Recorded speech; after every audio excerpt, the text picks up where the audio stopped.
dari kelompok 5 dari kelas 1 ingin melakukan praktikum IPA Biologi LKPD 2, aktivitas 1 dan 2.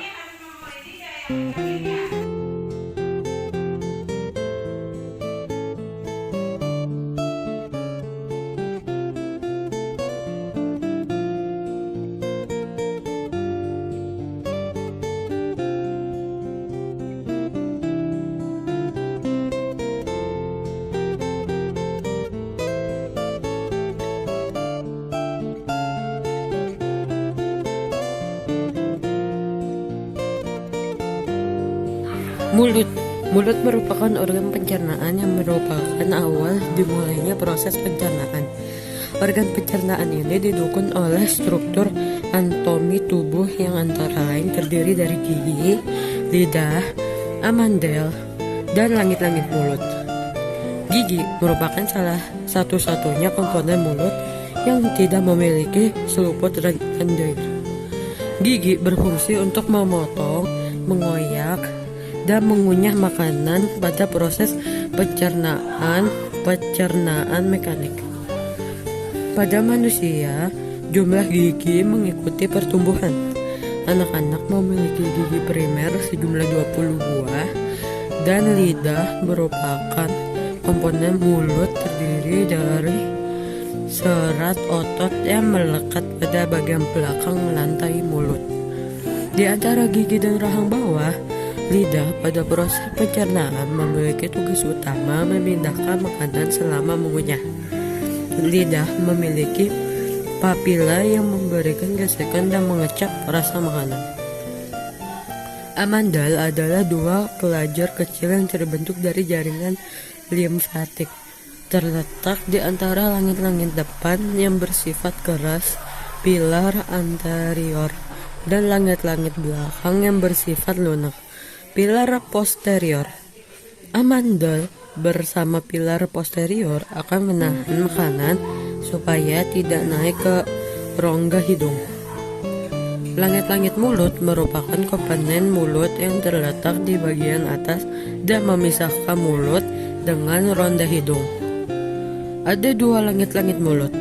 Pertama adalah langit-langit mulut yang terletak di bagian depan dan didukung oleh tulang sehingga bersifat keras.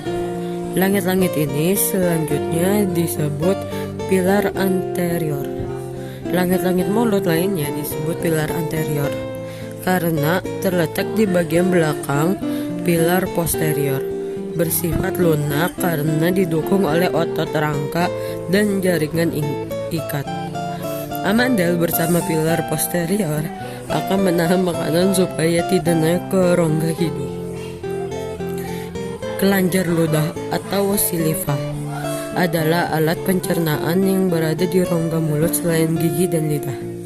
Mulut memiliki 3 kelenjar ludah yang berfungsi menghasilkan ludah kurang lebih 1-2 liter setiap hari, yakni kelenjar parotis, sublingualis, dan submandibularis. Ludah pada manusia mengandung air, mucus, enzim amilase, dan ptyalin yang berfungsi mengubah amilum menjadi maltosa atau zat tepung, serta zat antibakteri. Lalu, apa fungsi dari ludah? Ludah berfungsi untuk menjadi pelumas dari rongga mulut dan yang akan mencerna karbohidrat menjadi disakardia. Ludah juga berfungsi menjaga mulut agar tidak kering.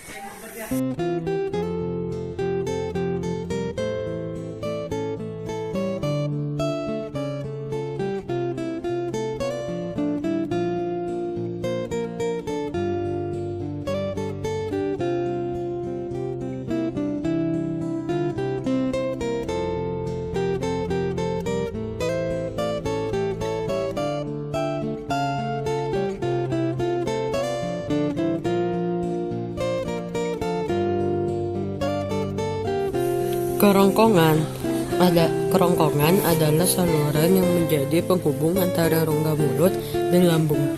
Kerongkongan berfungsi untuk menyalurkan makanan ke lambung. Kerongkongan memiliki dua bagian, yakni bagian faring dan esofagus. Di dalam kerongkongan terjadi gerakan peristaltik atau gerakan seperti meremas akibat kontraksi dari otot-otot kerongkongan yang akan membantu mendorong makanan bergerak melalui kerongkongan sehingga dapat masuk menuju ke lambung.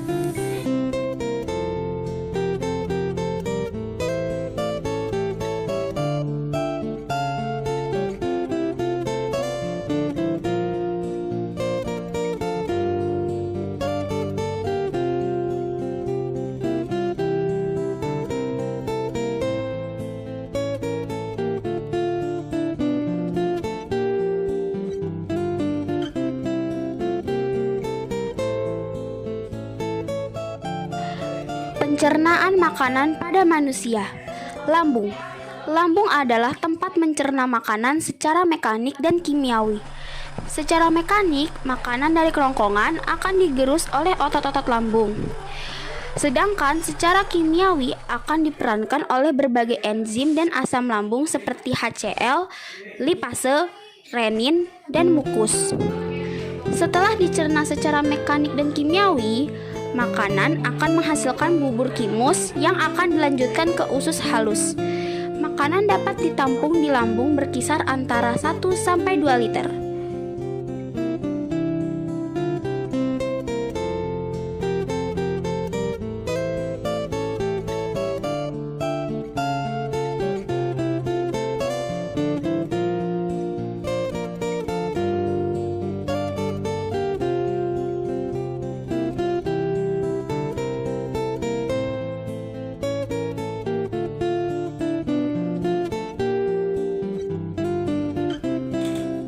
Pencernaan makanan pada manusia. Usus halus memiliki panjang kira-kira 6-8 meter. Usus halus terbagi menjadi 3 bagian, yakni duodenum atau usus 12 jari yang memiliki panjang kurang lebih sekitar 25 cm sampai 38 cm. Jejunum atau usus tengah yang memiliki panjang kurang lebih 1 meter sampai 2 meter. Ileum atau usus penyerapan yang memiliki panjang kurang lebih sekitar 2 meter sampai 4 meter. Usus halus berfungsi sebagai tempat pencernaan dan penyerapan nutrisi. Pencernaan makanan terjadi duodenum dan jejunum, sedangkan ileum menjadi tempat penyerapan nutrisi makanan. Namun pada usus halus terjadi pencernaan kimiawi saja. Proses kimiawi ini dibantu oleh enzim yang dihasilkan dari kelenjar pankreas dan yang dihasilkan oleh usus halus sendiri.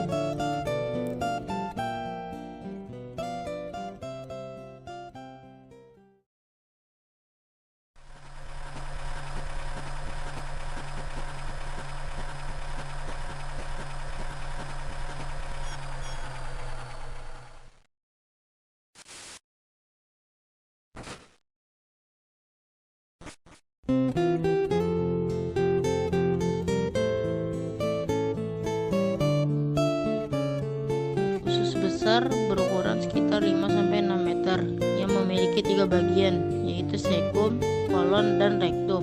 Sekum adalah kantung di awal usus besar. Area ini memungkinkan makanan lewat dari usus halus ke usus besar. Kolon adalah tempat cairan dan garam diserap dan memanjang dari sekum ke rektum. Bagian terakhir dari usus besar adalah rektum, yang mana kotoran disimpan sebelum meninggalkan tubuh melalui anus. Usus halus berfungsi sebagai tempat pencernaan dan penyerapan nutrisi. Pencernaan makanan terjadi duodenum dan jejunum, sedangkan ileum menjadi tempat penyerapan nutrisi makanan.